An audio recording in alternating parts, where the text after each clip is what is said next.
Hi from me, Romy Stoch, and welcome to Derech Eretz, the way of the world. In today's show, Dr. Jonathan Mach talks about interpersonal relationships. Gwyn Robbins introduces us to the Cape Town Interfaith Initiative, and we meet educator Marlene Silbert. In her article, Integral Other, The Need for Relationships in Judaism, American writer Chumi Yagod writes, "The necessity of the other and others in our development as self-aware, fulfilled human beings capable of a rich relationship with God compels us to accept and cherish our relationships with other individuals and our communities." Dr. Jonathan Mach elaborates further. There's three directions of relationships. There's between yourself and others, between yourself and yourself, and between yourself and God. These relationships are not stuck in concrete. They're dynamic. They're always moving. And there's lots of problems at all three levels, major challenges.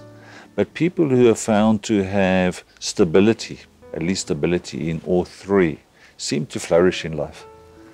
There's lots of psychological problems when a person doesn't have a relationship with themselves. It comes through as low self-esteem. There's the relationship with God, and that is a difficult one because God's invisible, and God seems to not be there when there's hard times and suffering and when bad things are happening to good people. But it is there. It is there, and it's a cultivation, I think, of this magnificent idea that Abraham gave us, that there is a God, a one God that controls everything. So actually it happens in your head. Yes, you can see the hand of God in the wind and the planets and the food and whatever, but it's actually, you have to develop it in your own head. And then, of course, what lots of people are concerned about, relationship with others. And what's really interesting is that there's no relationships that are equal. There's always a power discrimination. And a lot of them are abusive. The person who is in the position of power can abuse that power. And Torah, in Rabbi Jonathan Sacks's word, is a constant protest. It's a polemic against this abuse of power. And has created a social system that we must be sensitive, for example, to the widow, the orphan, the stranger. On the other hand, a person who is in power can realize that and be sensitive to the other, and therefore create a much better relationship. And this comes through what I think is one of the grandest ideas I've ever come across, and what I'm really working on and enjoying, is creating space for that other. When you create that, you equate the relationship discrimination. Now, there was a great rabbi in Lithuania called the Rebbe of Kotsk, and he had short, sharp answers to questions. And he was asked by his students, what we call his Talmidim, where is God? Relationships, where is God? And he answered, wherever you allow God in. And the Torah way of life is there's many, many places in our prayers, in our interactions with others. Then it comes through to relationships with others. And this is a cause of major strife. Lots of people suffer from relationship difficulties. And often it is because our ego, for want of a better word, fills up the space. In the beginning, God created heaven and earth, and then he created man in his image. Therefore, everybody, every human being, everyone, 7 billion are created in the image, and that already creates this ability to create the space, which is the dignity that we share with every human being. When you take yourself up to that level, that everybody's created in the image of God, already dignity comes into it. They're not just a clever animal. There's that dignity, and that creates the space. The space becomes a vacuum, as it were. You're drawn in, you solidify a relationship. If you can do that, you'll see a lot of your neuroses and problems and irritations and stress kind of dilute. But we have to be able to create that space. That is essential to relationships in any direction.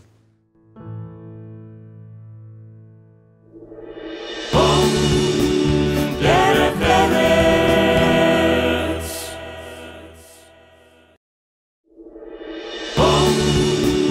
Derech Eretz. Cape Town Interfaith Initiative board member Gwyn Robbins believes that we are living in a world that is witnessing an upsurge of racist incitement, religious intolerance, and xenophobia. The Cape Town Interfaith Initiative's mission is to promote community interfaith understanding through both an awareness of universal spirituality and an honoring of the dignity of difference. In 1894, Chicago had a Parliament of the World Religions. World religions in those days meant all the different church sects.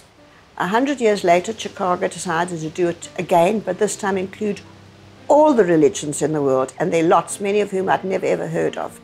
And it was decided then that every 5 years they would have a parliament in another country, and as South Africa had just got rid of apartheid, and it was regarded as a miracle, they thought this would be the best place to hold it. In 1999, December, Cape Town hosted the Parliament of the World Religions. And out of that grew Cape Town Interfaith Initiative, of which I'm a founder member. And Cape Town Interfaith Initiative embraces all faiths and none. Our aim is to build bridges and break down stereotypes and coexist to create awareness of faiths with respect and dignity, not to evangelize that one is better than the other, but to embrace them all in their diversity with respect. I really believe that one of the major reasons for interfaith, for anti-Semitism, is ignorance.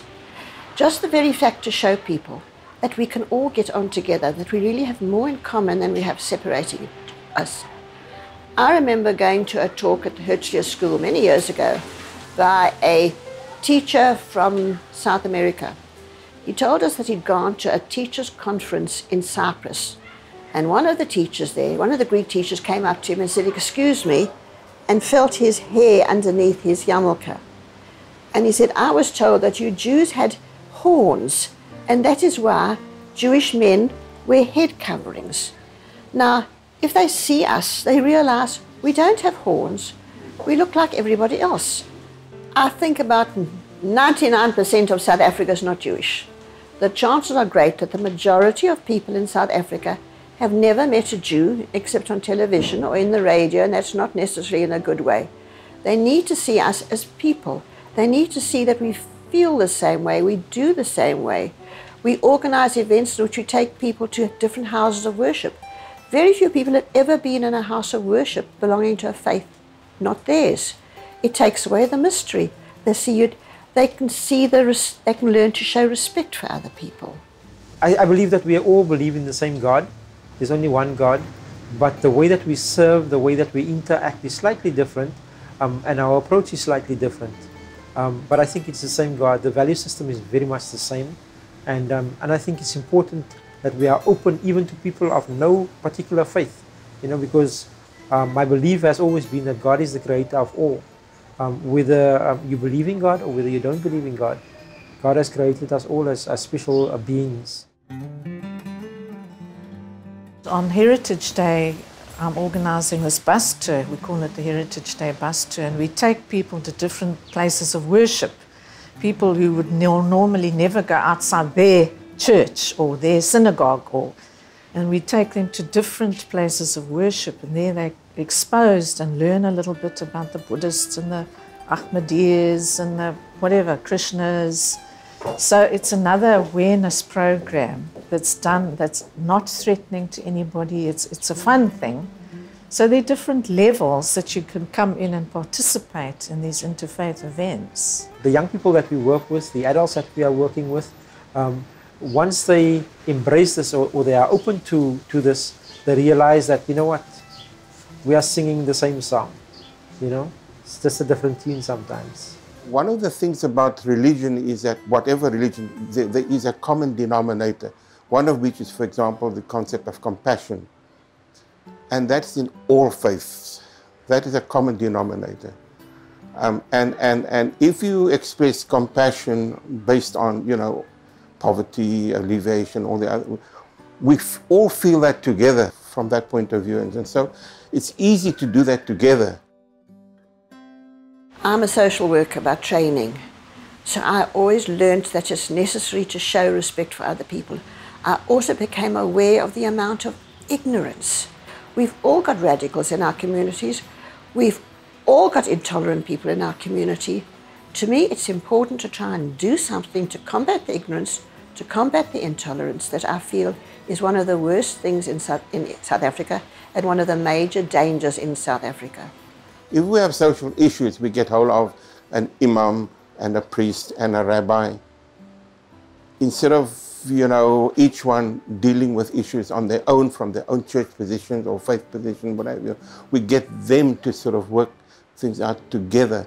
By coming together like this regularly, even just in committee meetings, we seem to transcend the difference of religion and connect more heart to heart with each other. And that is, of course, really what should be happening, so that we can be friends and fellow human beings without the so-called division of religion. In South Africa at the moment, there is so much racism. Religious racism is just as bad. It's prejudice. For South Africa to work properly, we have to learn that we have to treat everybody as dignified, as equal human beings. It doesn't matter what color their skin is, what color their hair is, where they worship, how they worship, or if they worship. They all, it's the principle of Ubuntu, they all have to be treated as equal human beings and respected. In the Cape Town Interfaith Initiative, we are not interested in converting. We're not interested in believing that my religion is the only one that's got a ticket to heaven. We teach that we are every religion. All the people have value, they have worth, they lead good lives, and they have to be respected. We need to keep going on about morals and values and respect, especially. Love our neighbor. I mean, all of our faiths teach that.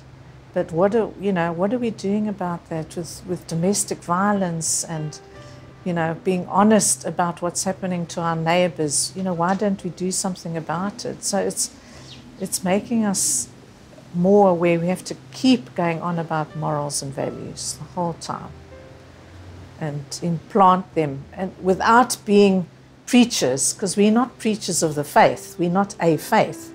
We are embracing humanity and diversity in humanity. Derech Eretz teaches us we must treat everybody the same. The whole principle of the teaching the Torah is love your neighbor as yourself. Treat people with dignity. Most of our laws deal with how to treat people properly. Derech Eretz teaches us that we all descended from Adam and Eve. There wasn't a black or a brown or a Muslim or a Hindu Adam and Eve. There was one. So we all really are brothers and sisters.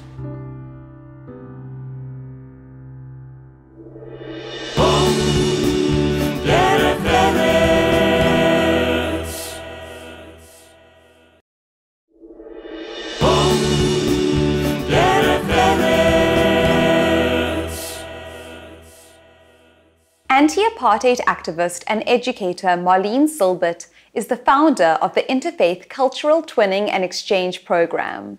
The program offers grade 10 learners an exciting and refreshing opportunity to examine the role of their schools as part of the broader culturally diverse South African community. I grew up in Pretoria and I then went to boarding school in Bloemfontein. So throughout my school career, I lived in a somewhat a cloistered environment. But I then came to Cape Town University, and in 2010, I was asked by the Cape Town Interfaith Initiative to serve on the Interfaith Initiative Council, which of course I agreed to do. And Cape Town is a multi-faith, multicultural city. And most people lived in isolated communities. They never had any contact with one another.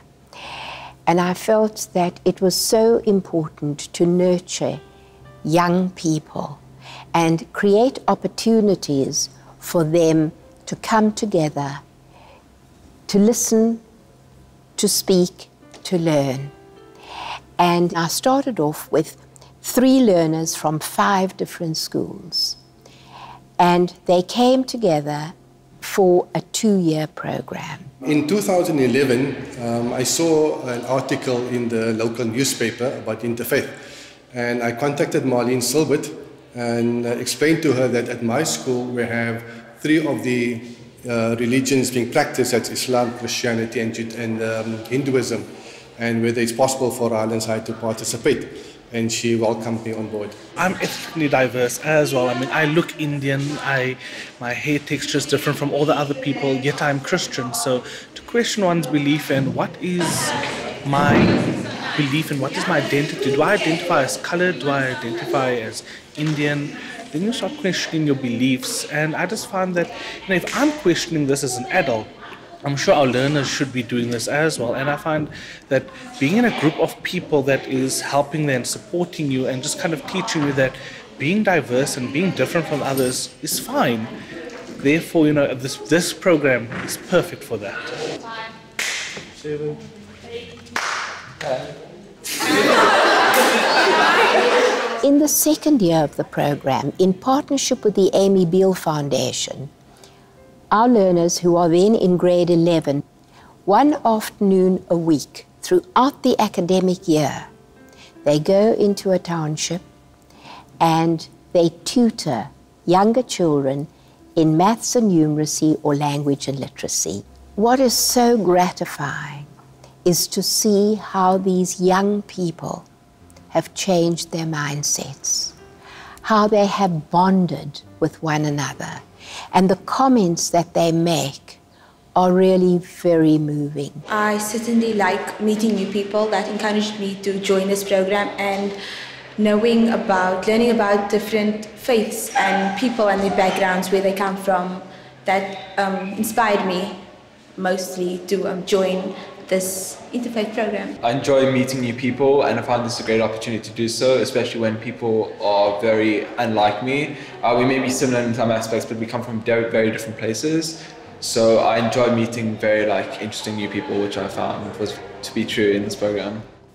We try to make sure that the children who participate in the program come from diverse religions, faiths, socioeconomic backgrounds, cultures. We want as much diversity as possible. I normally just partook in soccer or sat at home playing games, but I thought out there is a big world and you come across people that you don't know much about, so I wanted to try new things and sort of try to figure out and get to know more people. I attend a technical school which is predominantly male, and because there are very few females on the school, the the males will pick on the girls.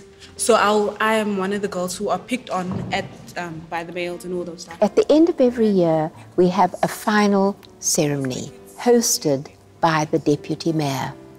At this ceremony, the learners do presentations at this final function, and the presentations relate to issues that have surfaced, what they have learnt.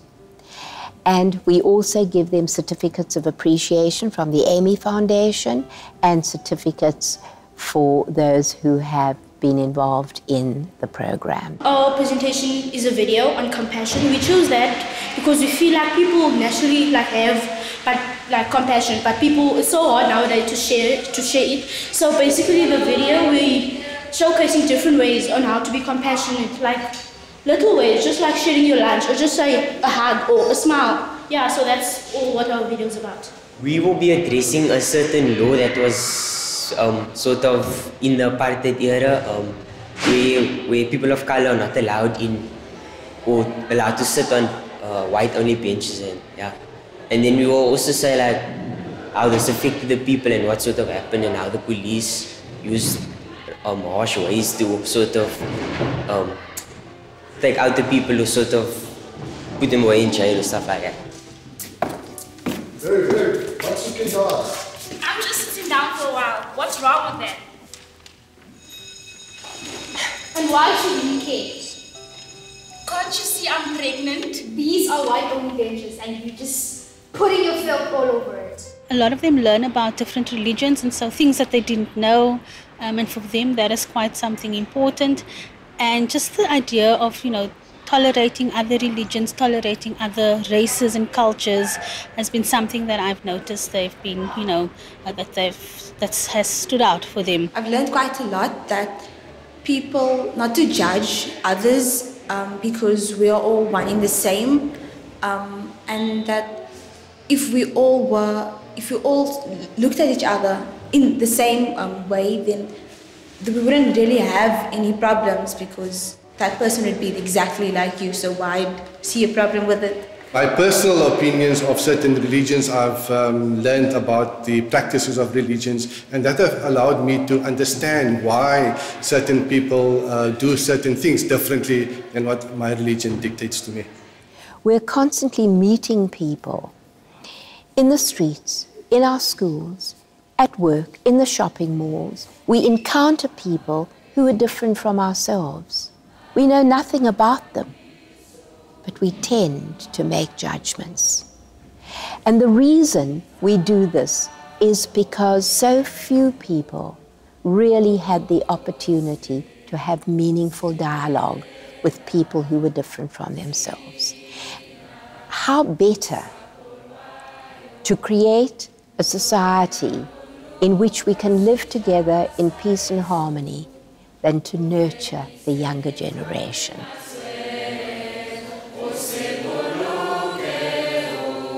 If more schools could get involved, if more learners could get involved, I think we'd be on the right track in getting our country, and eventually I think the purpose is to get the world to be at peace with each other. And I think this program has shown that that's possible, the way these learners get along with each other. Derech Eretz means to me what I have worked for my entire life, and that is to help people live together in peace and harmony.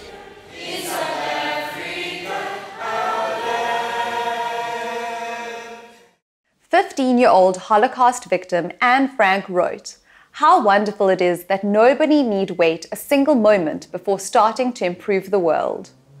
If you have missed any of our past episodes, you will be able to watch them on our Derech Eretz Connect YouTube channel. From me, Romy Stach, and the team, remember, one should seek out relationships with people different than oneself, so as to maximize self-awareness through diversity of experience.